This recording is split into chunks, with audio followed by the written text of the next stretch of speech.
हाय। आज मैं जो टॉपिक एक्सप्लेन करने जा रहा हूँ वो टॉपिक नाम में तो बहुत छोटा है, वांट ऑफ फैक्टर बस। लेकिन इसको समझने के लिए बहुत चीज़ें आपको आनी चाहिए। अगर आपने वीडियो के अंदर 1 सेकंड या 1 मिनट भी मिस कर दिया जो मैं एक्सप्लेन करूँगा तो आप शायद वांट ऑफ फैक्टर समझ ना पाए। तो वांट ऑफ फैक्टर तक पहुँचने के लिए कुछ चीज़ें पता होनी चाहिए, वो मैं आपको पहले एक्सप्लेन करूँगा, उसके बाद कहीं जाकर वांट ऑफ फैक्टर को मैं बताऊँगा कि ये होता क्या है। तो आइए शुरू करते हैं। सबसे पहले आपको पता होना चाहिए रिवर्सिबल रिएक्शन क्या होती है। लिक्विड है मेरे पास कोई फॉर एग्जांपल वाटर है। वाटर को जब आप गर्म कर दोगे तो ये काहे में कन्वर्ट हो जाएगा, वेपर में। वेपर को ठंडा करोगे लिक्विड में, लिक्विड को गर्म करोगे। जाहिर सी बात है ये रिएक्शन जो दोनों डायरेक्शन में हो सकती हो, फॉरवर्ड डायरेक्शन और बैकवर्ड डायरेक्शन, इसको बोला जाता है रिवर्सिबल रिएक्शन। इरिवर्सिबल रिएक्शन क्या होती है? जो सिर्फ फॉरवर्ड डायरेक्शन में हो सकती हो, उसका वापस आना मुश्किल होता है। जैसे दूध से दही बन सकती है लेकिन दही से दूध नहीं बन सकता, इरिवर्सिबल रिएक्शन है और यह है रिवर्सिबल रिएक्शन। क्लियर? अब आपको नई हेडिंग बतानी है, वेपर प्रेशर। सेंटेंस तो वेपर का प्रेशर। और वेपर किसकी होती है? लिक्विड की। लिक्विड की वेपर का जो प्रेशर होता है उसको वेपर प्रेशर बोला जाता है। ठीक। लेकिन अगर मुझे कोई लिक्विड दिया जाएगा तो क्या मैं उसको उस सारी लिक्विड का मैं वेपर में कन्वर्जन कर दूंगा? क्या मैं सारे लिक्विड को वेपर में कन्वर्ट कर दूंगा या कुछ? इसको एक्सप्लेन देखो, वर्ड तो यही है, वेपर का प्रेशर। और वेपर किसकी? लिक्विड की। लेकिन इसको डिफाइन करने के लिए थोड़े साइंटिफिक वे का यूज़ किया जाता है। वेपर प्रेशर को डिफाइन करने के लिए आपको ये चीज़ें पता होनी चाहिए। एक मेरे पास कंटेनर है, उसमें थोड़ा सा मैंने लिक्विड भरा दिया, उसको फिर मैंने बंद कर दिया। ठीक है, इसको मैंने बंद कर दिया, प्लेट इसके ऊपर रख दी। मैंने इसको गर्म करना शुरू कर दिया। आप लोग देखोगे कि इस लिक्विड को जब गर्म करूँगा तो इसकी वेपर बनेगी, ऊपर जाकर इकट्ठी हो जाएगी। इसको रास्ता नहीं मिल पा रहा है तो ये इकट्ठी होती रहेगी, इकट्ठी होती रहेगी। और आपने चाय बनाते टाइम ये नोट किया होगा, जब आप प्लेट उसके ऊपर रख देते हो तो लगातार वेपर के इकट्ठा होने से पानी की बूंद बन जाती है। ठीक उसी तरह ये बंद होने की वजह से लिक्विड से वेपर तो बनी, लेकिन वो वेपर इकट्ठा होने की वजह से लिक्विड बन रहा है। वो लिक्विड नीचे आएगा, फिर उसकी वेपर बनेगी, liquid vapour liquid vapour liquid vapour. एक टाइम ऐसा आ जाएगा कि जितनी स्पीड से लिक्विड वेपर में कन्वर्ट हो रहा है उतनी ही स्पीड से वेपर लिक्विड में कन्वर्ट हो रही होगी, है ना। इस स्टेट को बोला जाता है इक्विलिब्रियम। क्या? इक्विलिब्रियम। याद रखना इस वर्ड को। इक्विलिब्रियम। ये एक रिवर्सिबल रिएक्शन थी, लिक्विड से वेपर, वेपर से लिक्विड। इस रिवर्सिबल रिएक्शन में कोई ऐसी स्टेट आएगी जिसमें फॉरवर्ड रिएक्शन और बैकवर्ड रिएक्शन का रेट इक्वल हो जाएगा, उसको बोल देना इक्विलिब्रियम आ गया। तो इक्विलिब्रियम रिवर्सिबल रिएक्शन की वो फेज़ है जिसमें फॉरवर्ड रिएक्शन और बैकवर्ड रिएक्शन का रेट इक्वल हो जाता है। ये इक्विलिब्रियम नहीं होता, ये तो मुझे बताता है कि रिएक्शन रिवर्सिबल है। रिवर्सिबल रिएक्शन के अंदर ही कहीं जाकर आता है इक्विलिब्रियम। और इसको नोट करने का जो पॉइंट मैंने बताया वो यही है कि जितनी स्पीड से ये वाली रिएक्शन हो रही होगी उतनी स्पीड से ये वाली रिएक्शन हो रही होगी, तब कहना कि इक्विलिब्रियम आ गया। क्लियर? अब आपने एक लिक्विड को लिया, उसको गर्म किया और इंतज़ार किया कि क्या वो अपनी वेपर के साथ इक्विलिब्रियम पर आ गया। क्या लिक्विड वेपर में, वेपर लिक्विड में इक्वल रेट से कन्वर्ट हो रहे हैं? अगर ऐसा हो रहा है तब जो वेपर का प्रेशर होगा उसको कहा जाएगा वेपर प्रेशर। यानी अगर मैं कहूँ पानी का वेपर प्रेशर बताओ, तो पानी को गर्म करना है और तब तक गर्म करना है जब तक पानी अपनी भाप के साथ इक्विलिब्रियम पर ना आ जाए। माने लिक्विड और वेपर जब तक इक्विलिब्रियम पे ना आ जाए तब तक इंतज़ार करो, और जब वो इक्विलिब्रियम पर आ जाए तब जो वेपर का प्रेशर होगा उसको बोला जाएगा वेपर प्रेशर। क्लियर? अब the pressure exerted by vapor at equilibrium with its liquid state is called vapor pressure। जब कोई वेपर लिक्विड के साथ इक्विलिब्रियम पर होती है तब उसका जो प्रेशर होता है उसको बोला जाता है वेपर प्रेशर। तो हुआ तो लिक्विड की वेपर का प्रेशर ही, लेकिन आपने सारे लिक्विड को वेपर में कन्वर्ट नहीं करना, तब तक कन्वर्ट करना है जब तक वो वेपर लिक्विड के साथ इक्विलिब्रियम पर ना आ जाए। क्लियर? उसके बाद आता है, आपको एक छोटी सी चीज़ यहाँ जाननी पड़ेगी, non volatile substance. For example sugar. ये होते क्या है भाई? हर वो सब्सटेंस जो, देखो पहले मेरी बात सुनो। डॉक्टर लोग जो यूज़ करते हैं स्पिरिट इंजेक्शन लगाने से पहले, वो सिर्फ स्किन पे लगाते हैं, वो मिनट से पहले इवेपोरेट हो जाता है, बहुत तेज़ी के साथ उसकी वेपर बन जाती है। ऐसे सब्सटेंस जो बहुत जल्दी इवेपोरेट हो जाते हों, वोलेटाइल, और जो इवेपोरेट नहीं हो पाते उनको बोलते हैं नॉन वोलेटाइल। जैसे शुगर, शुगर तो नहीं ऐसे उड़ती जैसे वो स्पिरिट उड़ जाता है ना। और शुगर के जैसे बहुत सारे एग्जांपल हैं। तो आने वाले टाइम में जब भी मैं नॉन वोलेटाइल सब्सटेंस का यूज़ करूँगा तब आप समझ जाना कि मैं शुगर को बोल रहा हूँ। शुगर एक ऐसा सब्सटेंस है जो हवा में खुला छोड़ने पर नहीं उड़ता, सालों साल रखा रहेगा। ठीक। मैंने क्या किया, मैं वेपर प्रेशर की पढ़ाई पढ़ रहा था, तो मैंने इस कंटेनर के अंदर क्या कर दिया, मैंने थोड़ी सी शुगर डाल दी। अब जब मैंने शुगर डाल दी तो भाई जो शुगर होती है वो तो अपना मिठास चारों तरफ रखती है। उसके उसके मॉलिक्यूल यहाँ भी आ गए, यहाँ भी आ गए, यहाँ भी आ गए, यहाँ भी आ गए, यहाँ भी, चारों तरफ शुगर शुगर। अब जो सरफेस था वो थोड़ा सा घिर गया, ऑक्यूपाइड हो गया। किससे? शुगर के मॉलिक्यूल से। पहले वेपर जितनी बेहतरीन तरीके से बन रही थी, अब वेपर उतनी अच्छी तरह नहीं बन रही है, क्योंकि इसकी सरफेस पर आ गए हैं नॉन वोलेटाइल सब्सटेंस के मॉलिक्यूल, माने शुगर के मॉलिक्यूल। और जब वेपर कम बनेगी तो वेपर प्रेशर क्या हो जाएगा? कम। इस तरह वेपर प्रेशर में आई हुई कमी को बोला जाता है लोअरिंग इन वेपर प्रेशर। ठीक है, नॉन वोलेटाइल सब्सटेंस मिलाने पर वेपर प्रेशर में जो भी कमी आती है उसको बोला जाता है लोअरिंग इन वेपर प्रेशर। और ये हुआ क्यों, ये मैंने आपको एक्सप्लेन कर दिया। लोअरिंग का मतलब होता है कमी। सपोज़ मेरे पास देखो ये है पी नोट। जब तक मैंने शुगर नहीं मिलाई तब तक वेपर प्रेशर था इतना, प्योर। पी एस का मतलब है क्या है? पी एस का मतलब, पी एस का मतलब है, एस का मतलब है शुगर, तो सॉरी सॉरी सॉरी सोल्यूशन। और सोल्यूशन कब बना? जब आपने शुगर मिला दी। तो पहले अगर वेपर प्रेशर 100 था, शुगर मिलाने के बाद यानी सोल्यूशन बनने पर वेपर प्रेशर हो गया 80। तो कितना डिफरेंस आ रहा है? 20। यानी 20 लोअरिंग इन वेपर प्रेशर देखने को मिली आपको, 20। इस P note minus P S को ही बोला जाता है लोअरिंग इन वेपर प्रेशर। इसकी दो डेफिनेशन है, एक फार्मूला बेस्ड के प्योर लिक्विड का वेपर प्रेशर और सॉल्यूशन का वेपर प्रेशर, इसका difference lowering in vapour pressure. या फिर जब एक नॉन वोलेटाइल सब्सटेंस को किसी सॉल्वेंट में डाल दिया जाता है तब उसके वेपर प्रेशर में जो कमी आती है उसको बोला जाता है lowering in vapour pressure. When a non volatile substance is added to a solvent, the decrease in vapor pressure is known as lowering in vapor pressure। तो P note minus P S ये lowering in vapour pressure का formula है। अगर आपने इस P note minus P S को यानी lowering in vapour pressure को डिवाइड कर दिया P नोट से, तो ये पूरा का पूरा कहलाएगा relative lowering in vapour pressure. कितनी सारी बातें हो गई। वेपर प्रेशर अलग चीज़, लोअरिंग इन वेपर प्रेशर अलग चीज़, relative lowering in vapour pressure अलग चीज़ है। तो relative lowering in vapour pressure को डिफाइन कैसे करूँ? लोअरिंग इन वेपर प्रेशर और vapour pressure of pure liquid, इसका ratio relative lowering in vapour pressure, समझ गए, कहलाता है। एक पॉइंट हो गया। ओके, अब आता है बॉइलिंग पॉइंट। ये बच्चे को मालूम होता है और जब भी पूछा जाता है तो बताता है कि सर जिस टेम्परेचर पर कोई लिक्विड बॉयल हो जाए उसको बोला जाता है बॉइलिंग पॉइंट। ये सरासर गलत है और 9th और 10th तक ही ये बताई जाती है। 11th क्लास के अंदर इसकी डेफिनेशन चेंज हो जाती है। बॉइलिंग पॉइंट को मैं जैसे एक्सप्लेन करूँगा, जैसे समझाऊँगा, वही आपको टीचर को बतानी है। ठीक है, इसके लिए थोड़ा सा आपको ध्यान देना है। हमारे चारों तरफ जो हवा है, जो एयर है, उसका अपने आप में एक प्रेशर है। ये हवा हमारे ऊपर एक दबाव डालती है, एक प्रेशर बनाती है, जिसको बोलते हैं एटमॉस्फेरिक प्रेशर। लेकिन हम इसको महसूस नहीं करते क्योंकि हम ढल चुके इस माहौल के अंदर, इस प्रेशर के अंदर। वरना इसकी अपनी एक वैल्यू है जिसका आपको पता होना चाहिए, 760 mm एटमॉस्फेरिक प्रेशर, जो दुनिया की हर चीज़ पर लग रहा है जो हवा में रहते हैं। मैं हूँ, पेड़ है, पंछी है, कोई भी है, सब पर ये प्रेशर लग रहा है एटमॉस्फेयर का, और वो इतना है। क्लियर? ये फिक्स है अपने आप में 760 mm।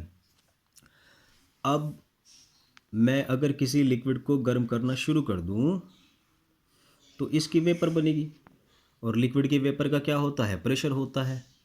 अब ये तो है नहीं पानी आपने रखा एकदम उबलना शुरू हो गया, धीरे धीरे पहले वो मौसम सा बनाता है, उसके बाद उसके अंदर स्टीम सी बनती है। टेम्परेचर बढ़ते बढ़ते स्टीम और बनती है। उस स्टीम का अपना एक प्रेशर होता है, मान लो 260 है, थोड़ा और गर्म कर दिया 460, थोड़ा और गर्म कर दिया 560, थोड़ा और गर्म कर दिया 760। जब हो जाएगा उस लिक्विड की वेपर का प्रेशर जो किसके बराबर है, एटमॉस्फेरिक प्रेशर के, मेरे भाइयों बहनों, तब जाकर वो उबलना शुरू होगा। इस लिक्विड को मैंने तब तक गर्म किया जब तक इस लिक्विड की वेपर का प्रेशर एटमॉस्फेरिक प्रेशर के बराबर नहीं हो गया, तब जाकर ये इसने उबलना शुरू किया। जिस टेम्परेचर पर ये हादसा हुआ, जिस टेम्परेचर पर इसका वेपर प्रेशर एटमॉस्फेरिक प्रेशर के बराबर हो गया, उसको कहूँगा मैं बॉइलिंग पॉइंट। तो बॉइलिंग पॉइंट क्या है, किसी भी लिक्विड का बॉइलिंग पॉइंट वो टेम्परेचर है जिस पर उस लिक्विड का वेपर प्रेशर एटमॉस्फेरिक प्रेशर के बराबर हो जाता है। अगर पानी 100 डिग्री सेल्सियस पर उबल रहा है तो उसका मतलब है कि पानी 100 डिग्री सेल्सियस पर इतनी वेपर बना रहा है कि उसका प्रेशर एटमॉस्फेरिक प्रेशर के बराबर हो गया। समझ में आ गया? अगर ये एटमॉस्फेरिक प्रेशर कम कर दूँ ना 760 के बजाय 560, तो पानी अगर 100 डिग्री सेल्सियस पर कितनी वेपर बना रहा था 760, लेकिन अब कितनी बनानी है 560। तो क्या अब भी 100 पे गर्म करूँ? अब 80 पर गर्म करूँगा और पानी का बॉइलिंग पॉइंट कम हो जाएगा। किसी भी लिक्विड का बॉयल होना इस बात पर डिपेंड करता है कि उसके चारों तरफ एटमॉस्फेयर का कितना प्रेशर लग रहा है। ठीक है, तो 760 है तो वाटर का 100 निकल कर आया, ये कम हो गया तो 80 हो जाएगा, और अगर ये ज़्यादा हो गया तो वाटर का भी बॉइलिंग पॉइंट ज़्यादा हो जाएगा। ठीक है, लेकिन ये वेपर प्रेशर का फंडा आपको पता होना चाहिए बॉइलिंग पॉइंट को बताते टाइम। अब आपके पास फिर से एक बीमारी बता रहा हूँ, मैंने फिर से पानी को, शुरुआत में आ जाइए, कुछ नहीं है इसके अंदर, मैंने इस पानी को लिया, इसमें शुगर यानी नॉन वोलेटाइल सब्सटेंस मिला दिया। अभी अभी मैंने आपको ऊपर पढ़ाया था कि नॉन वोलेटाइल सब्सटेंस मिलाने से वेपर प्रेशर क्या होता है, कम हो जाता है। तभी तो आपके सामने हेडिंग आई थी लोअरिंग इन वेपर प्रेशर। तो मैंने क्या किया, मैंने वाटर को बॉईल करने से पहले इसमें नॉन वोलेटाइल सब्सटेंस मिला दिया। अब उस लिक्विड की वेपर कम बन रही है, और जब लिक्विड की वेपर कम बन रही है तो उसका प्रेशर भी कम हो रहा है, यानी अब वो 760 के बराबर नहीं हो रहा है। फॉर एग्ज़ाम्पल, वाटर को मैं गर्म कर रहा था 100 डिग्री सेल्सियस पे, लेकिन अब मैं वाटर को गर्म कर रहा हूँ 100 पर ही, बट शुगर मिला दी मैंने। अब शुगर मिलाने पर वाटर की वेपर कम बनी। पहले तो वाटर 100 डिग्री सेल्सियस पर इतनी वेपर बना रहा था, अब शुगर मिलने के बाद क्योंकि सरफेस पे शुगर भी आ चुकी, पानी वेपर तो बना रहा है लेकिन उसका प्रेशर पता कितना आ रहा है, पानी तो नहीं उबलेगा। लेकिन आप ज़बरदस्ती पे आगे, नहीं मैं तो जिसको उबालूंगा, मैं तो उसको गर्म करूँगा। फिर इसका दूसरा रास्ता है, जो आप 100 कर रहे थे ना, 120 कर दो, तब जाकर वाटर बॉईल होगा। पहले बॉइलिंग पॉइंट था 100, अब बॉइलिंग पॉइंट हो गया 120। कब हुआ? जब आपने नॉन वोलेटाइल सब्सटेंस मिला दिया। नॉन वोलेटाइल सब्सटेंस मिलाने पर बॉइलिंग पॉइंट में जो बढ़ोतरी होती है उसको बोला जाता है एलिवेशन इन बॉइलिंग पॉइंट। समझ में आया? नॉन वोलेटाइल सब्सटेंस मिलाने पर बॉइलिंग पॉइंट हमेशा बढ़ता है वाटर का। क्यों? क्योंकि वो वेपर प्रेशर कम कर देता है। इसका एक फार्मूला है, delta T B is equal to T S minus T. क्या मतलब है इसका? ये है वाटर का बॉइलिंग पॉइंट प्योर 100 जिसको मैं बोल रहा था, और जब आपने उसके अंदर नॉन वोलेटाइल सब्सटेंस मिला दिया तब ये बन गया सोल्यूशन। तो सोल्यूशन का बॉइलिंग पॉइंट कितना है? टी एस कितना? 120। कितनी बढ़ोतरी हुई? 20 की। तो एलिवेशन बॉइलिंग पॉइंट की भी दो डेफिनेशन है, या तो आप ये वाली डेफिनेशन दो formula based. Elevation in boiling point, solution के बॉइलिंग पॉइंट और सॉल्वेंट के बॉइलिंग पॉइंट का डिफरेंस होता है। ओके, या फिर किसी सॉल्वेंट में नॉन वोलेटाइल सब्सटेंस मिलाने पर बॉइलिंग पॉइंट में जो भी बढ़ोतरी होती है उसको एलिवेशन इन बॉइलिंग पॉइंट बोलते हैं। When a non volatile substance is added to a solvent, मैंने इससे पहले जितनी डेफिनेशन लिखवाई है ना, सॉरी बोली है, वीडियो को पॉज करके लिख लेना, क्योंकि आपकी जो साइड बुक है उसमें टफ लैंग्वेज हो सकती है, आपको समझ में ना आए। जो मैं बोल रहा हूँ वो आसान है। When a non volatile substance is added to a solvent, the increase in boiling point is known as elevation in boiling point. Clear? ये आपको मैंने बता दिया। लेकिन एक बात नोट करने वाली है, वेपर प्रेशर में कमी कब आई थी? जब नॉन वोलेटाइल सब्सटेंस मिला दिया था। बॉइलिंग पॉइंट में बढ़ोतरी क्यों हुई? क्योंकि जब नॉन वोलेटाइल सब्सटेंस मिला दिया गया, अभी देखते रहो होगा क्या, फ्रीजिंग पॉइंट। कमाल है भाई, ये भी अपना आप में एक डेफिनेशन है किसी 9th और 10th के बच्चों से पूछोगे क्या बताएगा, सर जिस टेम्परेचर पर कोई लिक्विड फ्रीज हो जाए। ये गलत, 9th और 10th तक ही है, इसको अभी आपको साइंटिफिक वे में एक्सप्लेन करना पड़ेगा। If you have entered in 11th and 12th class, आपको अब असली डेफिनेशन आनी चाहिए। देखो भाई लोग, बच्चा लोग, ये गैस है। गैस तो अपने आप में वेपर होती है। इसका वेपर प्रेशर कितना है, मान लो 100। गैस का वेपर प्रेशर 100, लिक्विड का क्या होता है, इसकी तो वेपर भी नहीं, बहुत वेपर भी कम बनती है, 50। और सॉलिड का वेपर प्रेशर उससे भी कम, 10। वेपर प्रेशर आप समझते हैं, वेपर का प्रेशर, और वेपर मेन तो गैस ही होती है ना, तो इसका वेपर प्रेशर सबसे ज़्यादा, उससे कम, उससे कम।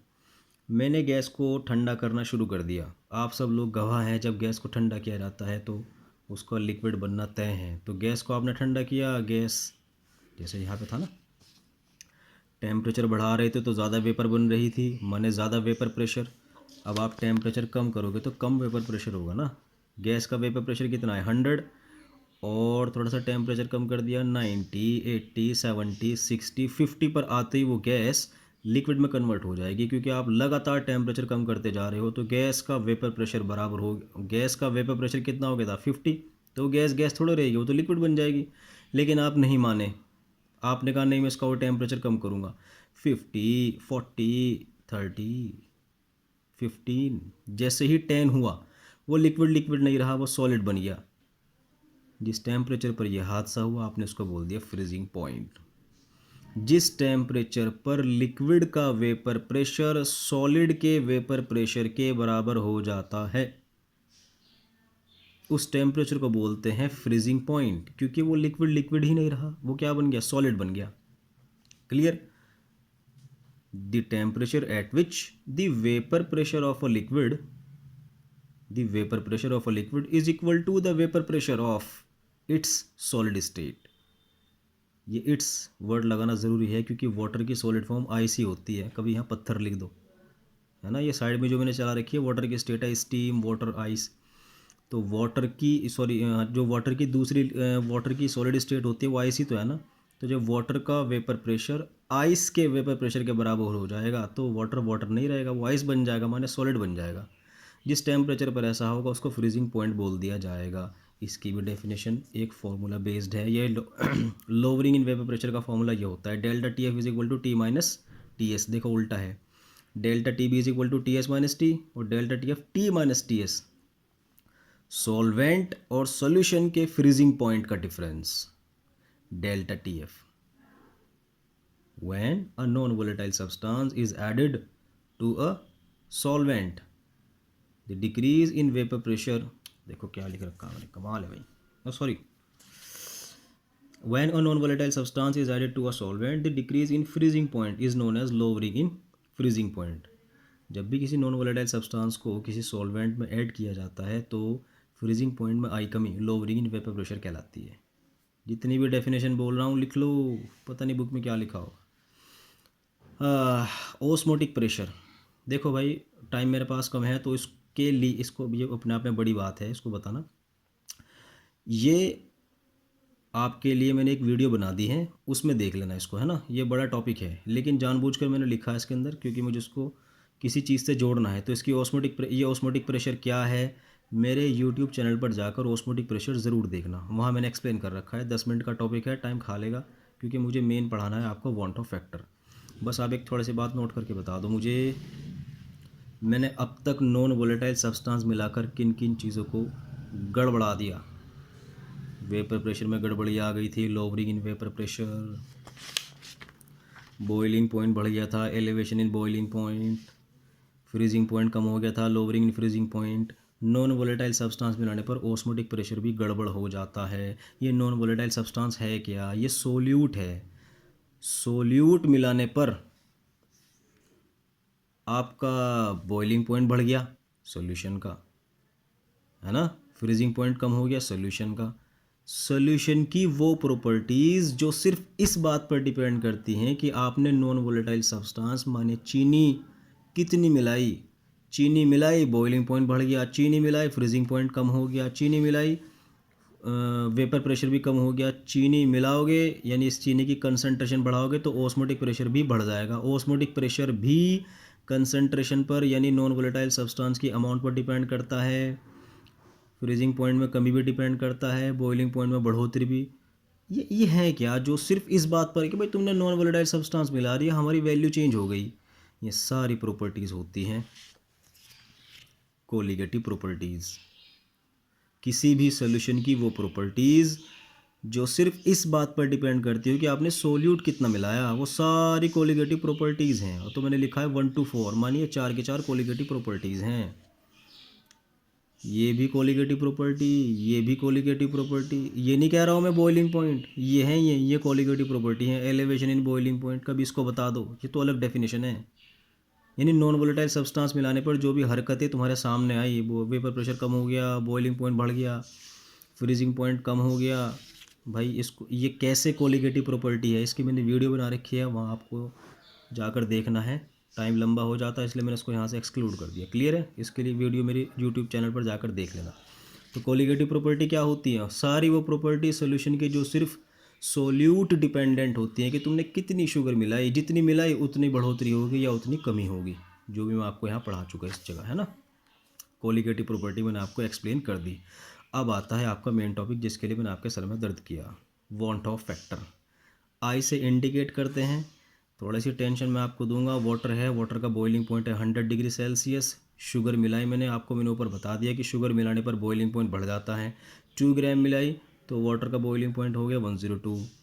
4 ग्राम मिलाई, वाटर का बॉइलिंग पॉइंट हो गया 104। नो प्रॉब्लम, ये तो आपको पता ही है कि शुगर मिलाने पर बॉइलिंग पॉइंट बढ़ जाता है। लेकिन साइंटिस्ट का दिमाग ख़राब हुआ कि यार दुनिया में क्या शुगर ही एक नॉन वोलेटाइल सब्सटेंस रह गया? और भी तो हैं।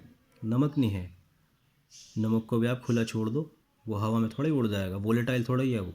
यार बात तो सही है। ये सारी घटनाएं जितनी बातें हुई मेरे पैदा होने से पहले हुई, तो मैं उस वक्त था नहीं, वरना मैं और थोड़ा इसके अंदर इम्प्रूवमेंट कर देता। खैर कोई बात नहीं। ला भाई सॉल्ट भी मिला के देखते हैं, नमक मिला के देखते हैं, क्योंकि शुगर की तरह सॉल्ट भी अपने आप में एक नॉन वोलेटाइल सब्सटेंस है। मैंने क्या गेम खेला, मैंने 2 ग्राम सॉल्ट मिला दिया वाटर के अंदर जिसका बॉइलिंग पॉइंट 100 था। देखो बॉइलिंग पॉइंट कितना हो गया, 104। अरे बाप रे। सॉल्ट मिलाया मैंने 4 ग्राम, अरे भैया बॉइलिंग पॉइंट कितना हो गया, 108। यार उम्मीद से ज़्यादा हो रहा। ये 2 ग्राम मिला रहा था तो 102, 4 था तो 104, यहाँ 2 ग्राम मिलाया तो 10। अरे बाप, उम्मीद से डबल हो रहा काम। 4 ग्राम मिलाया तो 108 ग्राम, सॉरी 108 डिग्री सेल्सियस। सॉल्ट दुनिया के सामने ऐसा आया जिसने दिमाग ख़राब कर दिया कि यार ये तो अजीब सी बात है, ये भी नॉन वोलेटाइल, ये भी नॉन वोलेटाइल। इसका फिर आंसर निकला कि भाई देखो हम आपको आंसर देते हैं। कुछ ऐसा मामला है, सोडियम क्लोराइड जब घुलता है पानी के अंदर, एक तो हो घुलना, एक हो टूटना। घुलने को बोलते हैं डिज़ोल्व, टूटने को बोलते हैं डिसोशिएट। जब NaCl को डिज़ोल्व किया जाता है तो NaCl डिसोशिएट हो जाता है अपने आयंस में, Na पॉजिटिव Cl नेगेटिव। इसको बोलते हैं डिसोसिएशन। NaCl कितना था, एक, कितना हो गया, 1 2, 1 से 2 हो गया। और जब शुगर लेते हैं C6H12O6 तो ये बेचारा एज इट इज़ रहता है, ये टूटता नहीं, ये डिसोशिएट नहीं होता, ये एक रहता है और एक ही रहता है। एक था एक ही रहा। लेकिन सोडियम क्लोराइड का 1 मोल था, 1 मोल ये मिल गया, 1 मोल ये मिल गया, इसके डबल आयन आपको देखने को मिले। तो डिसोसिएशन जब जब आपको देखने को मिलेगा तब ये हरकतें सामने आएंगी कि 2 से कितना हो गया 104, 4 से कितना हो गया 108, डबल। और इसके केस में क्या होगा अगर मैं NaCl की जगह ये ले लूँ MgCl2, ये तो ऐसे टूटता है, Mg2 positive plus Cl negative plus Cl negative, इतने 1 2 3 पार्टिकल दिए भैया। तो अगर आप इस सॉल्ट की जगह MgCl2 यूज़ करेंगे ना, वो जो आपने 2 ग्राम मिलाया था 106, जो बच्चे समझ गए होंगे वो कॉन्ग्रेचुलेशन, क्योंकि ये 3 पार्टिकल दे रहा मुझे और NaCl सिर्फ 2 पार्टिकल दे रहा था, है ना। तो इसलिए 2 से कितना हो गया था 104। MgCl2 के केस में 106, NaCl से भी ज़्यादा बॉइलिंग पॉइंट बढ़ा रहा है। इसका मतलब ये हो गया जो मैंने आपको पढ़ाया था शुगर सॉल्ट के केस में वो उल्टा हो गया, क्योंकि सॉल्ट डिज़ोल्व तो होते ही होते हैं, डिसोशिएट भी हो जाते हैं, 1 से 2 हो जाते हैं वो, 1 से 3 हो जाते हैं वो, और उम्मीद से ज़्यादा बॉइलिंग पॉइंट बढ़ाते हैं। अब टेंशन हो जाती है कि यार जो मैंने आपको फॉर्मूले पढ़ाए ये वाले, ये वाला ये तो मैंने जब जब पढ़ाया ना आपको, जब मैंने शुगर का केस पढ़ाया, सॉल्ट के केस में आकर ये सारे फार्मूले गलत हो जाते हैं, क्योंकि सॉल्ट डिसोशिएट होता है और उम्मीद से ज़्यादा बॉइलिंग पॉइंट बढ़ा देता है, फ्रीजिंग पॉइंट कम कर देता है। तो मैंने तो आपको सिर्फ ये जब ही पढ़ाया जब मैंने शुगर का नाम लिया, और ये फार्मूले हैं भी तब जब शुगर को डिज़ोल्व किया जा रहा हो। अगर सॉल्ट आ गया तो ये सारे फार्मूलाज गलत हो जाएंगे, ऐसा लोग समझते थे। फिर आया कौन? फिर आया डॉन, जिसका नाम है आई, वांट ऑफ फैक्टर। इस साइंटिस्ट, वांट ऑफ साइंटिस्ट का नाम था, और ये जो इसने दिया था क्या, फैक्टर। इसने कहा था एक काम करो, आपके फॉर्मूले गलत नहीं हुए, इन सारे फॉर्मूलाज के अंदर आप आई से मल्टीप्लाई कर दो, आई, ओके। और बाकी जो फॉर्मूले हैं उनके अंदर भी आई आई, वो आदत है मुझे मजाक करने की, आई, यहाँ भी आई से मल्टीप्लाई कर दी। पूछा गया तुम हो कौन, क्यों मल्टीप्लाई कराई, जब हमने बता दिया शुगर के केस में सारे फॉर्मूले गलत हो गए कि नहीं नहीं, बच्चों ने मेहनत की, इतनी अच्छी तरीके समझा, आप सॉल्ट के केस के लेकर आप कैसे ऐसे कर सकते हो। मेरी बात सुनो, अगर शुगर आ गया तो आई की जगह 1 रख देना, और सॉल्ट आ गया तो आई की जगह 1 से ज़्यादा रख देना, मोर देन 1, क्योंकि सॉल्ट, समझ रहे ना, डिसोशिएट हो जाता है, तो आई की वैल्यू मोर देन 1 होगी सॉल्ट के केस में, क्योंकि वो डिसोशिएट हो जाते हैं। अब अच्छी खासी कहानी चल रही थी, देखो क्या हुआ, मैंने यहाँ मिला दिया। अब थोड़ा और इसकी तह तक पहुँचते हैं। 2 ग्राम एसिटिक एसिड CH3COOH, इसने तो हद ही कर दी। 101 4 ग्राम 102, मतलब ये बॉइलिंग पॉइंट बढ़ाने के जितना इससे तो अच्छा शुगर ही था। 2 ग्राम से कितना कर रहा था, 102, लेकिन जब मैंने एसिटिक एसिड का 2 ग्राम मिलाया तो उसने बॉइलिंग पॉइंट कितना किया, 101। ये और दिमाग ख़राब है यार, ये क्या हो रहा। एसिटिक एसिड भी नॉन वोलेटाइल सब्सटेंस है, इसकी पढ़ाई पढ़ी, इसकी कुछ बीमारी ऐसे थी। CH3COH के 2 मॉलिक्यूल मैंने डाले पानी के अंदर, दोनों के दोनों ने आपस में रिएक्शन कर ली, CH3COH कंबाइन हो गया खुद के साथ, और इसके 2 मॉलिक्यूल आपस में मिलकर बना बैठे पूरा 1 मॉलिक्यूल। तो इसलिए यहाँ क्या लिखूँगा मैं, 1। कितना था, 2, कितना हो गया, 1। एसोसिएशन, 2 मॉलिक्यूल आपस में एसोसिएट हो गए, जुड़ गए, और ऊपर क्या था, डिसोसिएशन, 1 से 2 हो गए थे। तो सॉल्ट डिसोशिएट होगा, एसिटिक एसिड एसोशिएट होगा, और शुगर न एसोशिएट होता न डिसोशिएट होता। आपको मेरी बात समझ में आ रही ना। तो ये उम्मीद से कम हो गया, 2 से 1, वही 2 ग्राम डाला था तो 101, ये उम्मीद से ज़्यादा हो गया, 1 से कितना हो गया, 2, यानी अगर 2 ग्राम डाला था तो कितना हो गया, 104, और ये जितना डाला था, जितनी उम्मीद थी कि 2 ग्राम डाला तो 102 ही हो पाया। तो आई है क्या फिर, वांट ऑफ फैक्टर। अब आता है इसका नंबर समझाने का। पार्टिकल्स आफ्टर एसोसिएशन या फिर dissociation, particles before association dissociation का रेशो है वांट ऑफ फैक्टर आई। अब सपोज मुझे आई की वैल्यू निकालनी है, किसके लिए, NaCl के लिए। ये जो मैंने आपको पढ़ाया था, NaCl gives Na positive Cl negative. तो वैल्यू कैसे निकलेगी, जैसे इसका डिसोसिएशन हो गया ना, तो आप क्या करोगे, एसोसिएशन को कट कर दो। क्लियर। जब आप एसोसिएशन को कट करोगे तो सिर्फ डिसोसिएशन लिखो, पार्टिकल्स आफ्टर डिसोसिएशन। कितने पार्टिकल्स मिले आपको, जब आपने NaCl को डिसोशिएट किया तो एक येरा, कितने पार्टिकल हो गए, 2, है ना, 2 पार्टिकल्स। पार्टिकल्स बिफोर डिसोसिएशन कितना, NaCl के डिसोसिएशन से पहले 1 था, तो आप यहाँ क्या लिखोगे, 1, यानी आई की वैल्यू कितनी आ रही है, 2 आ रही है ना, मोर देन 1। ये मैंने आपको एक्सप्लेन किया कि आई की वैल्यू मोर देन 1 होगी डिसोसिएशन के केस में। ये NaCl का आंसर आया, जिसका आंसर कितना आ रहा है, 2। अब इस केस को पढ़ते हैं, CH3COH होल ट्वाइस। इसका हाल क्या हुआ, इसमें हुआ एसोसिएशन। अब इसी फॉर्मूले का यूज़ करना है, तो पार्टिकल्स आफ्टर, इसे कट कर दो, एसोसिएशन, पार्टिकल्स बिफोर, इसको कट कर दो, समझ गए, पार्टिकल्स बिफोर एसोसिएशन। तो पार्टिकल्स आफ्टर एसोसिएशन कितने हो गए थे, बताओ कितने हो गए थे, 1/2। और पार्टिकल्स बिफोर एसोसिएशन कितने थे, सॉरी, हाँ, अरे बाप रे, ये देखो, पार्टिकल्स आफ्टर एसोसिएशन कितना, 1, ये मुझसे गलती हो गई थी, 1। तो आप यहाँ क्या लिखोगे, पार्टिकल्स आफ्टर एसोसिएशन 1, और पार्टिकल्स बिफोर एसोसिएशन कितना 2, तो ये लेस देन 1 नहीं आ रहा है ना। ये फिक्स है अपना आप में। जब भी एसोसिएशन किसी कंपाउंड का आपको क्वेश्चन में रखा हुआ मिलेगा कि ये कंपाउंड एसोसिएट होता है, आई की वैल्यू होगी 100% लेस देन 1। ये कंपाउंड डिसोशिएट हो रहा है, आई की वैल्यू होगी मोर देन 1।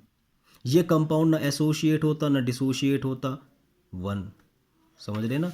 तो यहाँ जो आपको फॉर्मूलाज के अंदर मैंने मल्टीप्लाई कराई थी आई से, इस वैल्यू को 1 रख देना। अगर शुगर का नाम सुनोगे, जैसे आपको मैं सब्सटेंस बता दूं जिन जिन के लिए 1 होगा, शुगर के लिए 1 होगा, ग्लूकोज के लिए 1 होगा, यूरिया के लिए 1 होगा। जितने भी ऐसे सब्सटेंस हैं जो इलेक्ट्रोलाइट हैं, जो पानी में डलने के बाद अपने आयंस में टूट जाते हैं, उनके लिए आई की वैल्यू होगी मोर देन 1। वो कितनी होगी ये डिपेंड करता है उसके पार्टिकल कितने मिले। जैसे ये अगर मैं आपसे पूछूं कि MgCl2 के लिए आई की वैल्यू क्या होगी, 1 2 3 3 होगी। NaCl के लिए आई की वैल्यू क्या होगी, 1 2 2 होगी। समझ रहे हैं ना। और आई की वैल्यू लेस देन 1 होगी हमेशा। समझ गए, एसोसिएशन के लिए।